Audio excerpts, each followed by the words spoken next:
राधे राधे। ओम नमः शिवाय। आज मैं आप लोगों को सोम प्रदोष व्रत पर सोम प्रदोष व्रत कथा सुनाने जा रही हूँ। व्रती को चाहिए कि वह प्रातःकाल नित्य क्रिया से निवृत्त होकर के स्नान ध्यान करके भगवान सूर्य को अर्घ्य दे। इसके बाद में स्वयं को संकल्पित करे कि आज मैंने अपने मनोवांछित फल की प्राप्ति के लिए सोम प्रदोष व्रत का नियमित रूप से पूजन करूंगा। सारे विधि विधान से भगवान शंकर और माँ पार्वती की पूजन करूंगा, व्रत करूंगा। संकल्प करने के बाद में भगवान गणेश आदि देवताओं का पूजन करना चाहिए। फिर भगवान शिव और माँ पार्वती का विधि से पूजन करना चाहिए तथा ओम उमा सहिताय शिवाय नमः इस मंत्र का 108 बार जाप करें। जाप करके भगवान शंकर की स्तुति करें। इस व्रत को जो कोई भी करता है भगवान की कृपा से उसके समस्त कार्य सिद्ध होते हैं। रोगी का रोग दूर हो जाता है, निर्धन को धन की प्राप्ति होती है, विद्यार्थी को विद्या की प्राप्ति होती है, जो संतान चाहते हैं उनको संतान का लाभ प्राप्त होता है।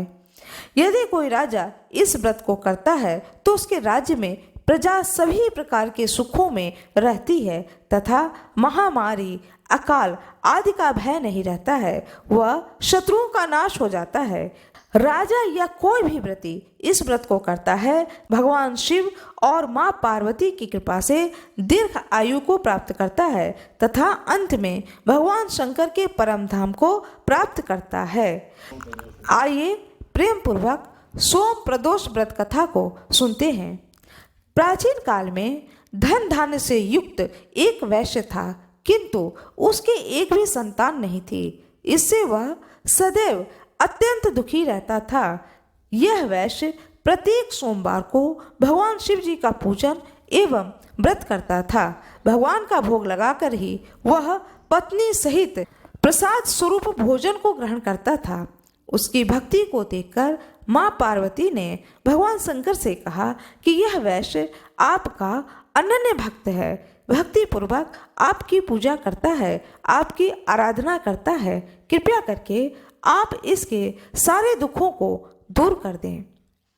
भगवान शंकर कहते हैं कि इस मेरे भक्त को संतान नहीं है, यह संतान चाहता है। माँ पार्वती कहती हैं कृपया करके आप इसे एक पुत्र दे दें। भगवान शंकर कहते हैं कि इस वैश्य के पूर्व जन्म का यह फल है जिसके कारण इसके भाग्य में पुत्र सुख नहीं है। यदि मैं पुत्र प्राप्ति का वरदान भी दे दूं तो वह बालक केवल 12 वर्ष तक ही जीवित रहेगा। माँ पार्वती कहती हैं कि हे प्रभु, आप जिस पर कृपा करते हैं उसकी सारी मनोकामनाओं की पूर्ति कर देते हैं। आप उसके भाग्य और दुर्भाग्य को नहीं देखते हैं। आप इस वैश्य पर कृपा करें। माँ पार्वती के अनुग्रह पर भगवान शंकर उस वैश्य से कहते हैं कि मैं तुम्हें एक पुत्र वरदान स्वरूप दे रहा हूँ, किंतु वह 12 वर्ष तक ही जीवित रहेगा। कुछ समय के बाद भगवान की कृपा से वैश्य को एक सुंदर पुत्र की प्राप्ति हुई। पुत्र के होने से वैश्य को न तो आनंद हुआ न ही शोक हुआ। उसे ज्ञात था कि उसके पुत्र की आयु केवल 12 वर्ष की है, किंतु फिर भी वह प्रसन्नता के साथ 11 वर्ष को बिताए। वैश्य की पत्नी ने अपने पति से कहा कि पुत्र विवाह के योग्य हो गया है, अतः आप उसका विवाह कहीं पर कर दें। वैश्य ने अपनी स्त्री से कहा कि अभी पुत्र को विद्या पढ़ने के लिए काशी जाना है। मैं अपने पुत्र को काशी भेज रहा हूँ विद्या की प्राप्ति के लिए। जब यह विद्या प्राप्त कर लेगा तो उसके बाद में मैं विवाह कर दूंगा। इस प्रकार अपनी पत्नी को समझा बुझाकर उसने पुत्र के मामा को बुला लिया और विपुल धन दे करके कहा कि तुम अपने भांजे को विद्या अध्ययन के लिए यज्ञ आदि कराते हुए, रास्ते में ब्राह्मणों को भोजन कराते हुए, दक्षिणा देते हुए काशी को ले जाओ। वहाँ जाकर के यह विद्या का अध्ययन करेगा। उसके बाद में तुम इसे कुशल पूर्वक घर ले आना। उसके बाद इसका मैं विवाह करूँगा। उस बालक के मामा ने इस बात को मान लिया और अपने भांजे को लेकर के काशी की ओर चला। लड़के का मामा अपने भांजे के साथ घर से विदा होकर वैश्य के बताए हुए रास्ते के अनुसार यज्ञ आदि करते हुए बालक के साथ एक नगर में पहुंचा। उसी दिन उस नगर के राजा की पुत्री का विवाह था। राजकुमारी बहुत ही रूपवती एवं गुणवती थी, किंतु जिस बालक के साथ उसका विवाह हो रहा था वह बालक एक आंख का काना था। वर का पिता इस कारण से बहुत ही चिंतित था।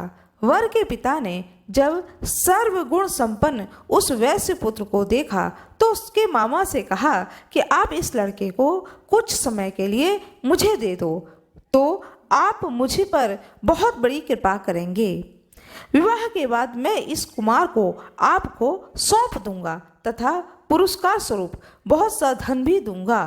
वर के पिता ने जब इस प्रकार कहा तो उस लड़के के मामा ने उस लड़के के पिता का कहना मान लिया और अपने भांजे को वर बनाकर मंडप में भेज दिया।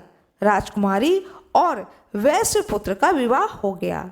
वैश्य का जो पुत्र था उसने यह वृत्तांत सिंदूर दान के बाद वैश्य पुत्र लौटने लगा तो उसने राजकुमारी की साड़ी में अपना संपूर्ण वृत्तांत लिख दिया कि तुम्हारा विवाह हमारे साथ हुआ है और मैं अब विद्या प्राप्त करने के लिए काशी को जा रहा हूँ। जिसके साथ तुम्हारी विदाई होगी वह राजकुमार एक आंख का काना है और वह तुम्हें अपनी पत्नी बना करके तुम्हें अपने साथ अपने नगर को ले जाएगा। ऐसा उसने उस राजकुमारी की चुनरी पर लिख दिया।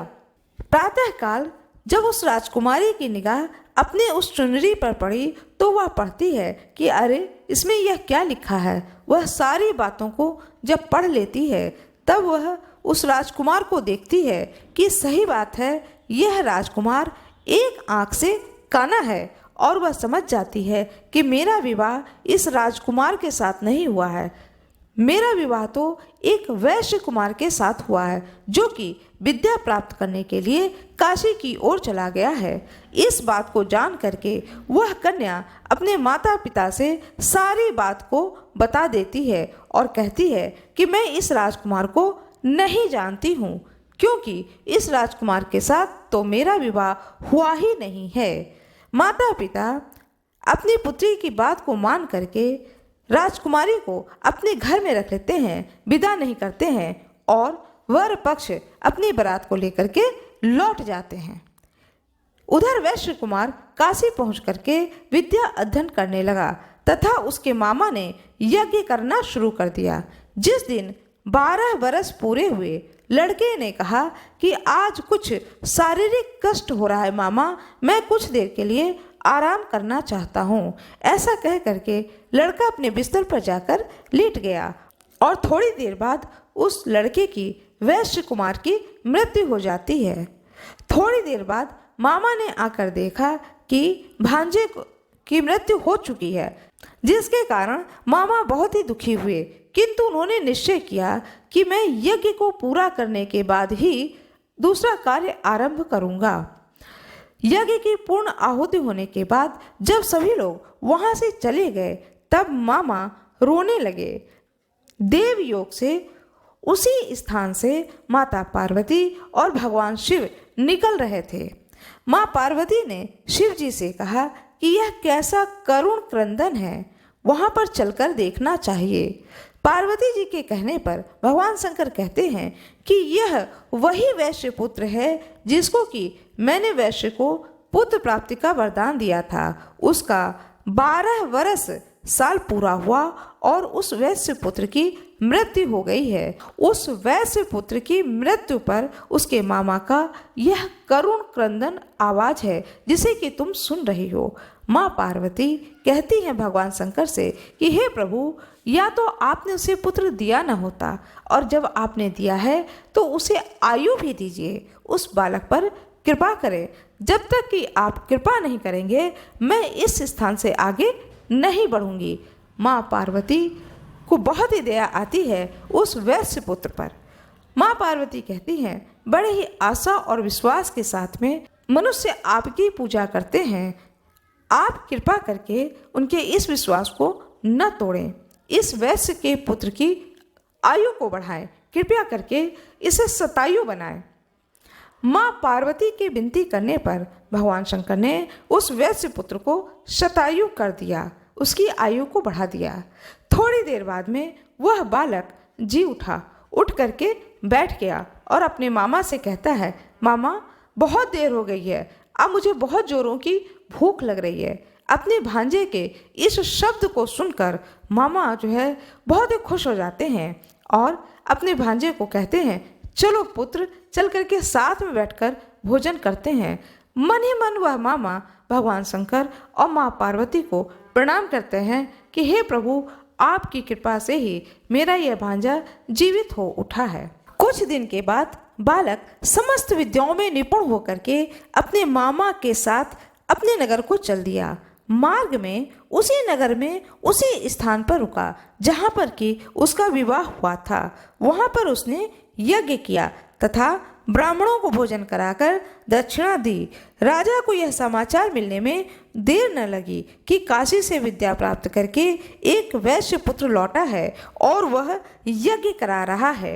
यह सुनकर के राजा स्वयं वहां पर गए और अपने दामाद को देखकर बहुत ही प्रसन्न होते हैं और अपने दामाद को अपने घर लेकर के आते हैं और अपनी पुत्री के साथ में अपने दामाद को विदा करते हैं। वैश्य कुमार अपने मामा व पत्नी के साथ में अपने नगर आया, अपने माता पिता के साथ सुख पूर्वक जीवन को व्यतीत करने लगा। उसके माता पिता ने भी नियम पूर्वक सोम प्रदोष व्रत करके अपने अल्प आयु पुत्र को दीर्घायु बना दिया। जो भी सोम प्रदोष व्रत को करता है या इस पवित्र कथा को सुनता है या सुनाता है, उसके समस्त पाप कष्ट नष्ट हो जाते हैं तथा भगवान शंकर की कृपा से समस्त मनोकामनाओं की पूर्ति होती है। भगवान शंकर की जय हो, माँ पार्वती की जय हो।